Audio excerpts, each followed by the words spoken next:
विश्वविख्यात ज्ञान और मोक्ष के पवित्र नगरी गया जी के हम प्रणाम करही।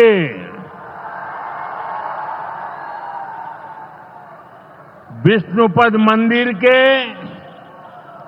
ई गौरवशाली भूमि पर अपने सबके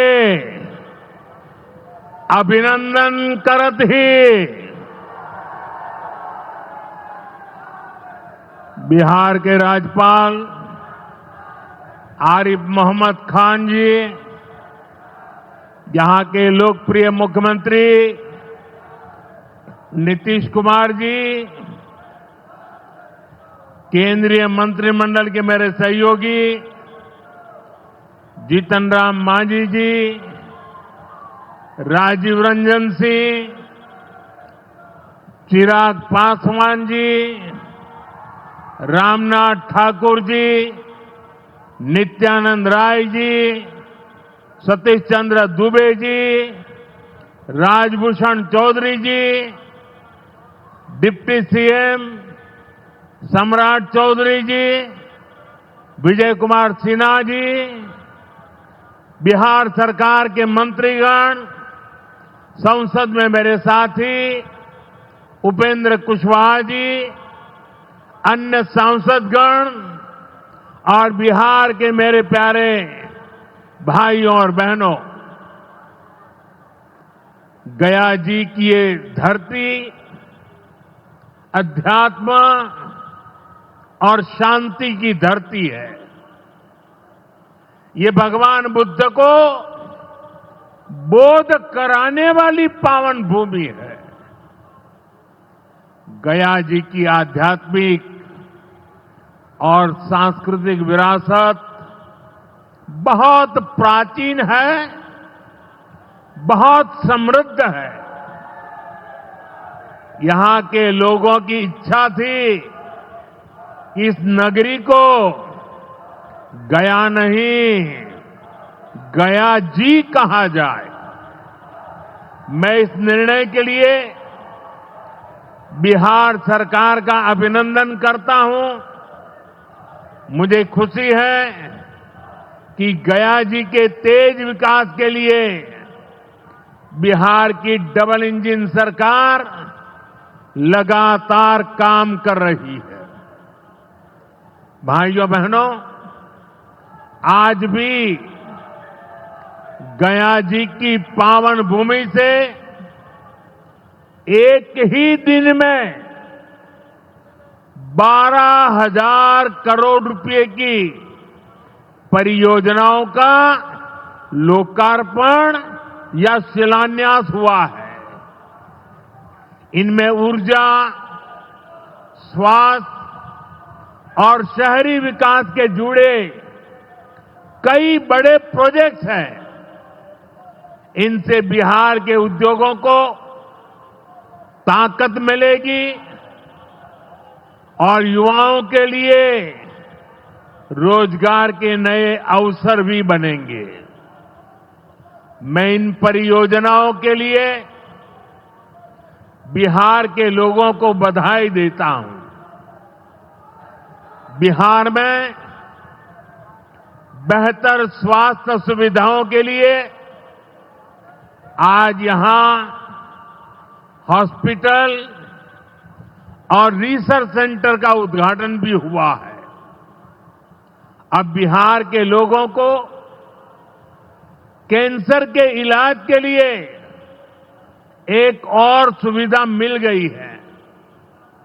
साथियों, गरीब के जीवन से मुश्किलें दूर करना, महिलाओं के जीवन को आसान बनाना मुझे जनता जनार्दन का सेवक बनकर यही काम करने में सबसे ज्यादा खुशहाली होती है। जैसे गरीब को पक्का घर देना, साथियों, मेरा एक बड़ा संकल्प है। जब तक हर जरूरतमंद को पक्का घर नहीं मिल जाता, मोदी चैन से नहीं बैठेगा।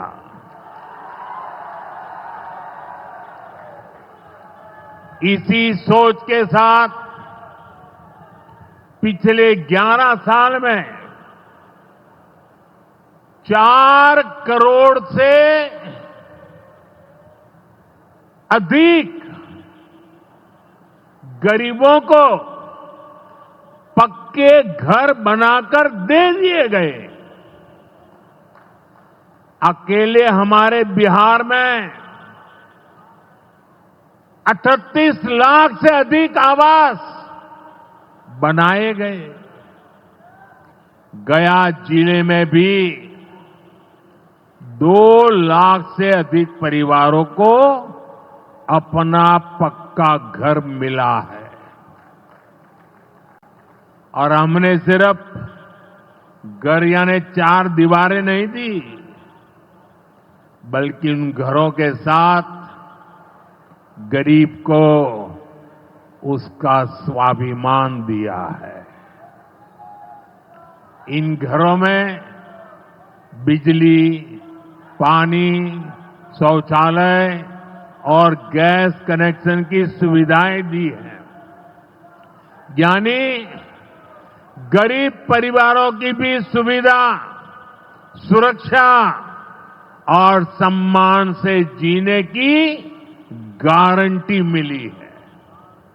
साथियों, आज इसी सिलसिले को आगे बढ़ाते हुए बिहार के मगध क्षेत्र के 16,000 से ज्यादा परिवारों को अपना पक्का घर दिया है।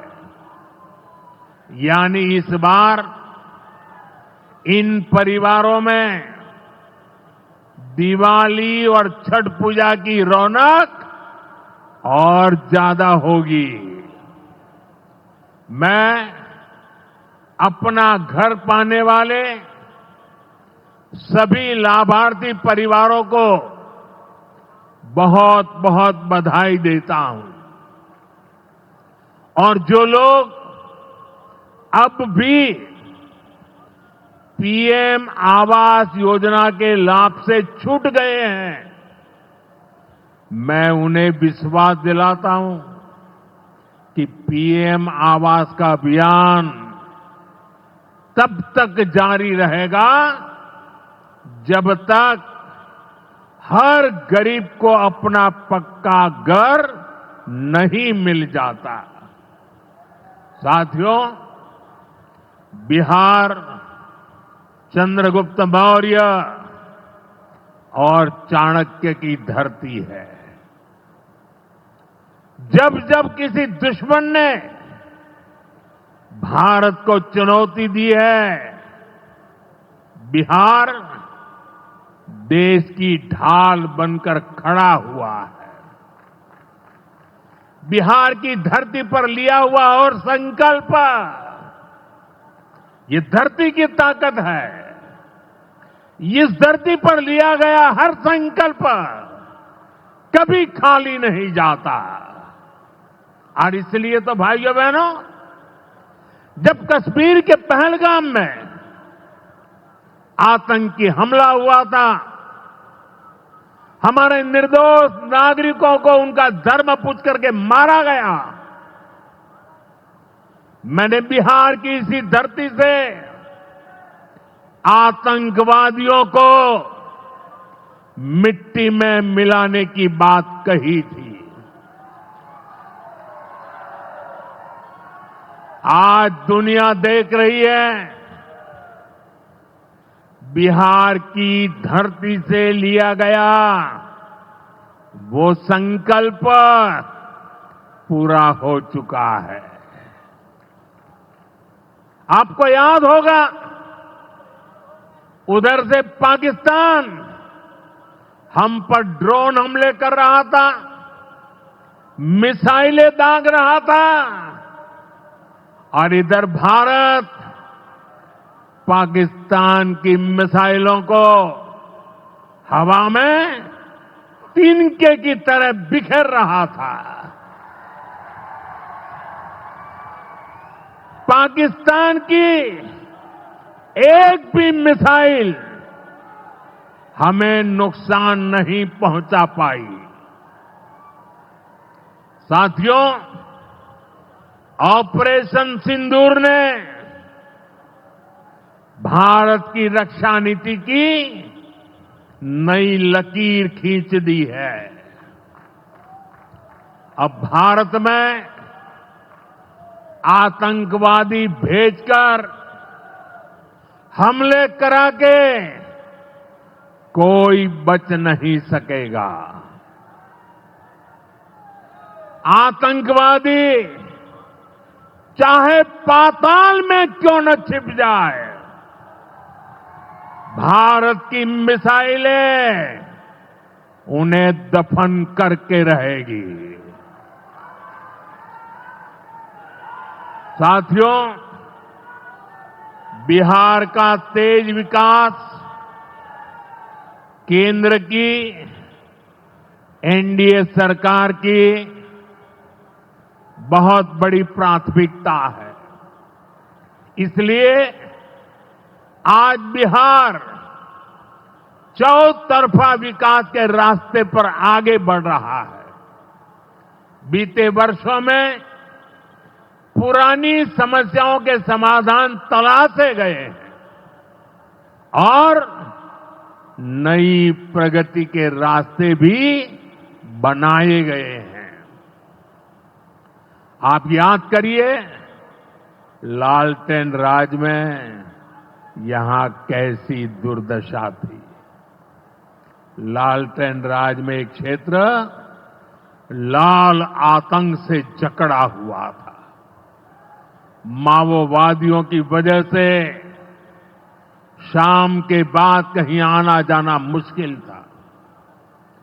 गया जी जैसे शहर लालटेन राज में अंधेरे में डूबे रहते थे।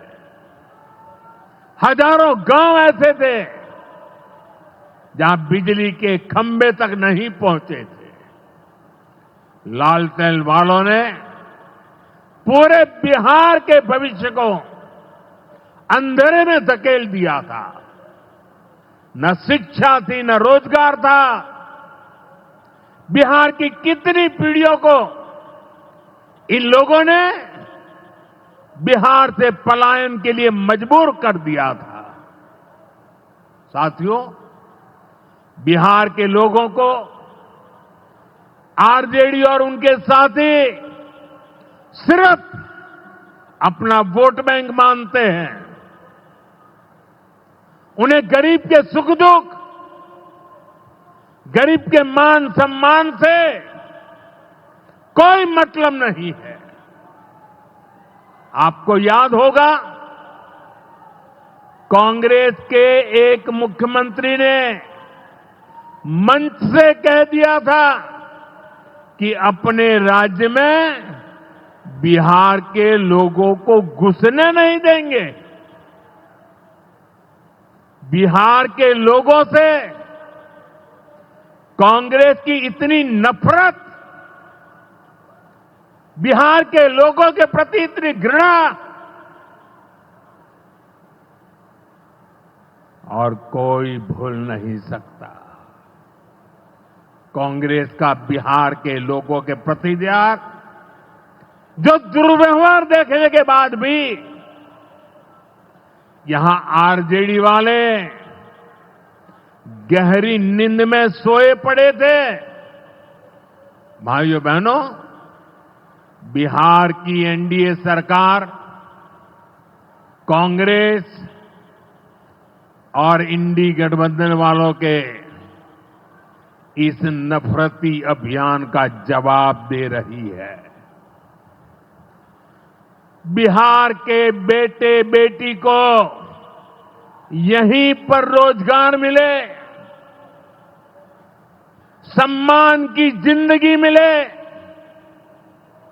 मां बाप की वो देखभाल कर सके, इसी सोच के साथ हम काम कर रहे हैं। अब बिहार में बड़े बड़े प्रोजेक्ट बन रहे हैं। गया जिले के डोभी में बिहार का सबसे बड़ा इंडस्ट्रियल एरिया तैयार हो रहा है। गया जी में एक टेक्नोलॉजी सेंटर की स्थापना भी की जा रही है। आज ही यहां बक्सर थर्मल प्लांट का, पावर प्लांट का शुभारंभ भी हुआ है। कुछ ही महीने पहले मैंने औरंगाबाद में भी Navinagar super thermal power project की आधारशिला रखी थी। भागलपुर के पीरपैंती में भी नया थर्मल पावर प्लांट बनेगा। इस पावर प्लांट से बिहार में बिजली की आपूर्ति बढ़ेगी। और आप सब जानते हैं, जब बिजली उत्पादन बढ़ता है तो क्या होता है? घरों में बिजली की सप्लाई बढ़ती है और उद्योगों को भी ज्यादा से ज्यादा बिजली मिलती है और इससे भी रोजगार के नए मौके बनते हैं। साथियों, बिहार के युवाओं को पक्की सरकारी नौकरी देने के लिए नीतीश जी ने बड़ा अभियान चलाया हुआ है। ये नीतीश जी हैं, तभी यहां शिक्षकों की भर्ती भी पूरी पारदर्शिता से हुई। साथियों, यहां के नौजवानों को ज्यादा से ज्यादा संख्या में बिहार में ही रोजगार मिले, उन्हें नौकरी के लिए पलायन न करना पड़े, इसमें केंद्र सरकार की एक नई योजना से भी बहुत बड़ी मदद मिलने वाली है। अभी पिछले सप्ताह इस 15 अगस्त से ही देश भर में प्रधानमंत्री विकसित भारत रोजगार योजना लागू हुई है।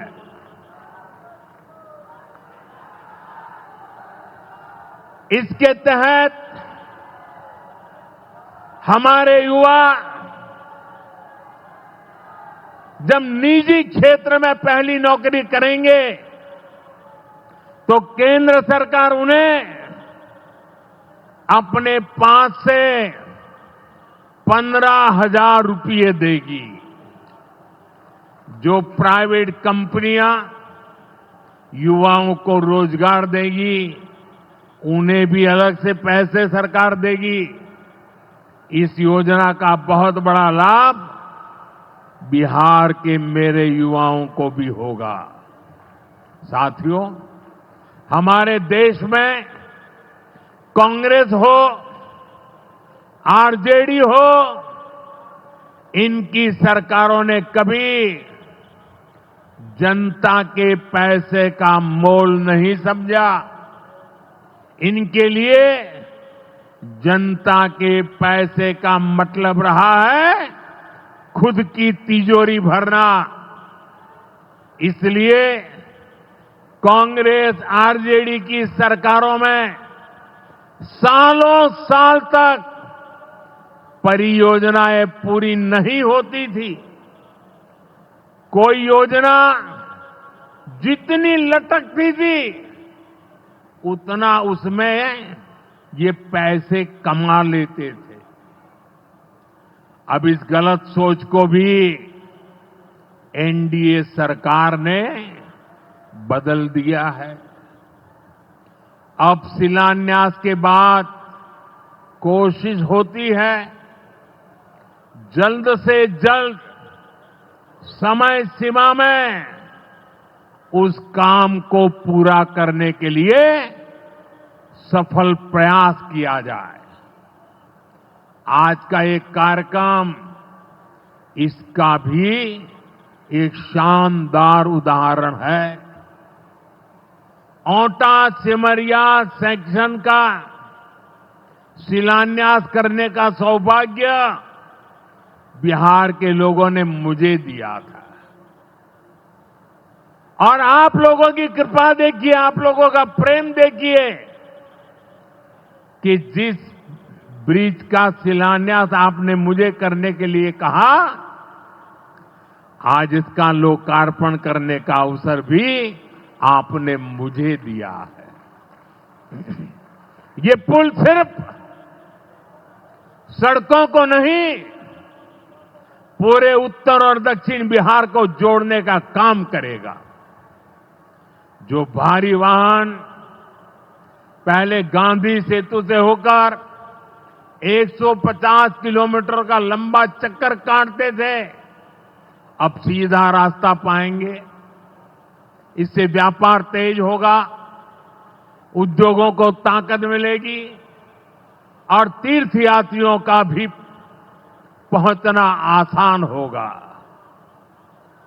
विकास के जिन प्रोजेक्ट की नींव एनडीए सरकार में रखी जाती है, वो पूरा होकर रहेंगे, ये बात पक्की है।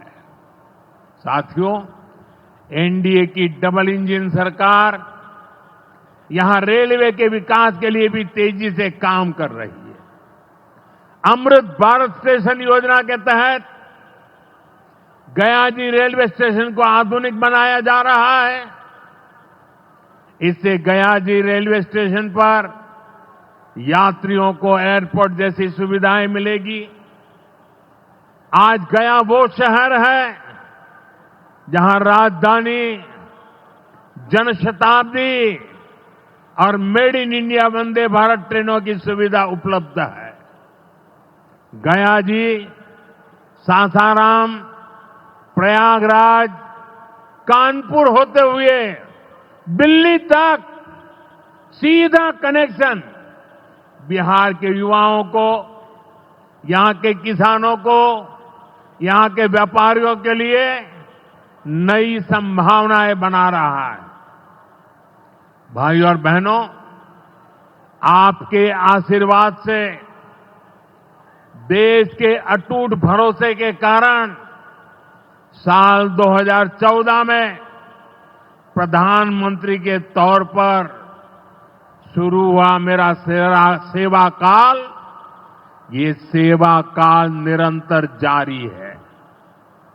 इतने वर्षों में हमारी सरकार पर भ्रष्टाचार का एक भी दाग नहीं लगा। जबकि आजादी के बाद कांग्रेस की सरकारें जो 60-65 साल तक सरकार में रही है, उनके भ्रष्टाचार की लंबी लिस्ट है। आरजेडी का भ्रष्टाचार तो बिहार का बच्चा बच्चा जानता है।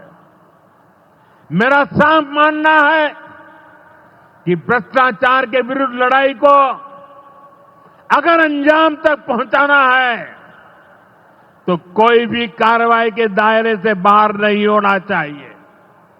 आप सोचिए, आज कानून है कि अगर किसी छोटे सरकारी कर्मचारी को 50 घंटे तक हिरासत में रख दिया तो अपने आप वो सस्पेंड हो जाता है। ड्राइवर हो, छोटा क्लार्क हो, प्यून हो, उसकी जिंदगी हमेशा हमेशा के लिए तबाह हो जाती है। लेकिन अगर कोई मुख्यमंत्री है, कोई मंत्री है, कोई प्रधानमंत्री है, तो वो जेल में रह करके भी सत्ता का सुख पा सकता है। ये कैसे हो सकता है? हमने कुछ समय पहले ही देखा है कि कैसे जेल से ही फाइलों पर साइन किए जा रहे थे, जेल से ही सरकारी आदेश निकाले जा रहे थे। नेताओं का अगर यही रवैया रहेगा तो ऐसे भ्रष्टाचार के विरुद्ध लड़ाई कैसे लड़ी जा सकती है। साथियों, संविधान हर जनप्रतिनिधि से ईमानदारी और पारदर्शिता की उम्मीद करता है। हम संविधान की मर्यादा को तार तार होते नहीं देख सकते। इसलिए एनडीए सरकार भ्रष्टाचार के खिलाफ एक ऐसा कानून लाई है जिसके दायरे में देश का प्रधानमंत्री भी है।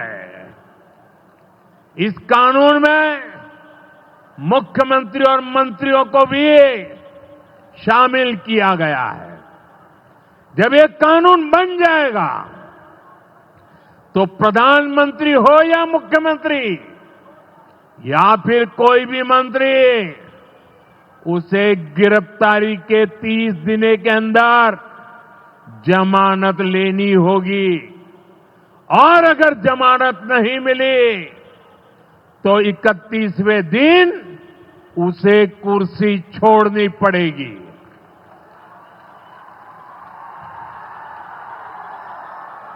आप कहिए भाइयों, जो जेल जाए उसने कुर्सी छोड़नी चाहिए कि नहीं छोड़नी चाहिए? क्या वो कुर्सी पर बैठे रह सकता है क्या? क्या वो सरकारी फाइलों पे साइन कर सकता है क्या? क्या जेल में से कोई सरकार चला सकता है क्या? और इसलिए ऐसा सख्त कानून बनाने की तरफ हम आगे बढ़ रहे हैं। लेकिन साथियों, ये आरजेडी वाले, ये कांग्रेस वाले, ये लेफ्ट वाले इस कानून का विरोध कर रहे हैं। ये बहुत गुस्से में है और कौन नहीं जानता उनको किस बात का डर है।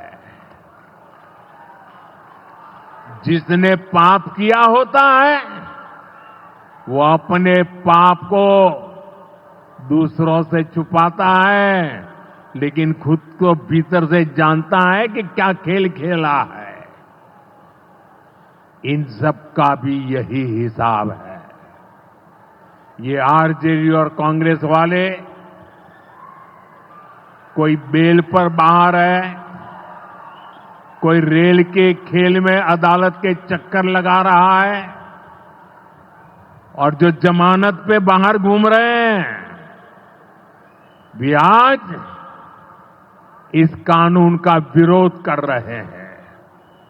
इन्हें लगता है कि अगर जेल चले गए तो इनके सारे सपने चकनाचूर हो जाएंगे, और इसलिए सुबह शाम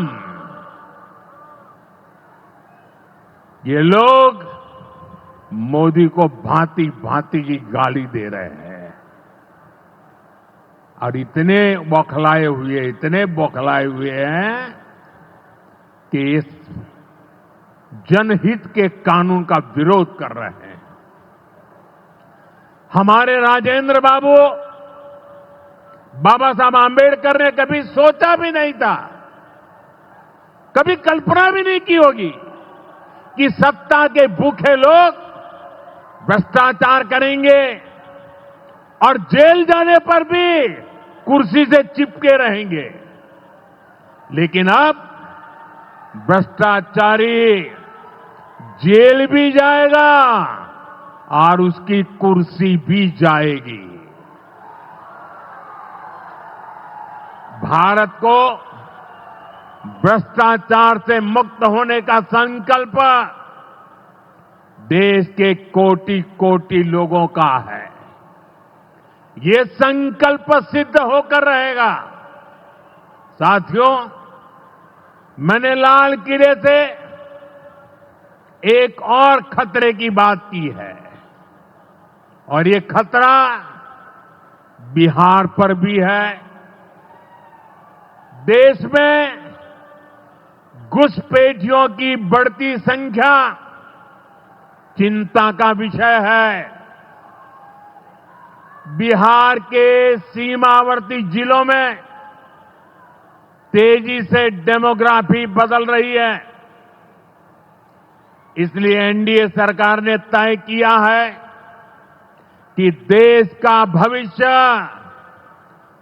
घुसपैठियों को नहीं तय करने देंगे। घुसपैठियों को बिहार के युवाओं के रोजगार नहीं छीनने देंगे। जिन सुविधाओं पर भारतीय लोगों का अधिकार है, उस पर घुसपैठियों को डाका नहीं डालने देंगे। इस खतरे से निपटने के लिए मैंने डेमोग्राफी मिशन शुरू करने की बात कही है। बहुत जल्द ये मिशन अपना काम शुरू करेगा। हम हर घुसपैठियों को देश से बाहर करके ही रहेंगे। आप मुझे बताइए, एक घुसपैठियों को निकालना चाहिए कि नहीं निकालना चाहिए? क्या ये घुसपैठिए आपका रोजगार छीन ले आपको मंजूर है? एक घुसपैठिया आपकी जमीन पे कब्जा कर ले आपको मंजूर है? एक घुसपैठिया आपका हक छीन ले आपको मंजूर है? बिहार के आप सभी लोग देश के भीतर बैठे घुसपैठियों के समर्थकों से भी सावधान रहिए। जान जाइए कौन घुसपैठियों के साथ खड़ा है। कांग्रेस और आरजेडी जैसे दल बिहार के लोगों का हक छीनकर घुसपैठियों को देना चाहते हैं। तुष्टीकरण के लिए, वोट बैंक को बढ़ाने के लिए कांग्रेस आरजेडी वाले कुछ भी कर सकते हैं, कितने ही नीचे जा सकते हैं। इसलिए बिहार के लोगों को बहुत सतर्क रहना है। साथियों, हमें हमारे बिहार को कांग्रेस आरजेडी की बुरी नजर से बचाकर रखना है। बिहार के लिए ये समय बहुत अहम है। बिहार के युवाओं के सपने पूरे हो, बिहार के लोगों की आकांक्षाओं को नई उड़ान मिले, इसके लिए केंद्र सरकार और नीतीश जी के साथ हम कंधे से कंधा मिलाकर बिहार के कल्याण के लिए काम कर रहे हैं। बिहार में विकास की गति बनी रहे, इसके लिए डबल इंजन की सरकार लगातार मेहनत कर रही है। आज के विकास प्रोजेक्ट इसी दिशा में महत्वपूर्ण कदम है। मैं एक बार फिर इन परियोजनाओं के लिए बिहार को बहुत बहुत बधाई देता हूं। मेरे साथ बोलिए, भारत माता की, भारत माता की, भारत माता की। बहुत बहुत धन्यवाद।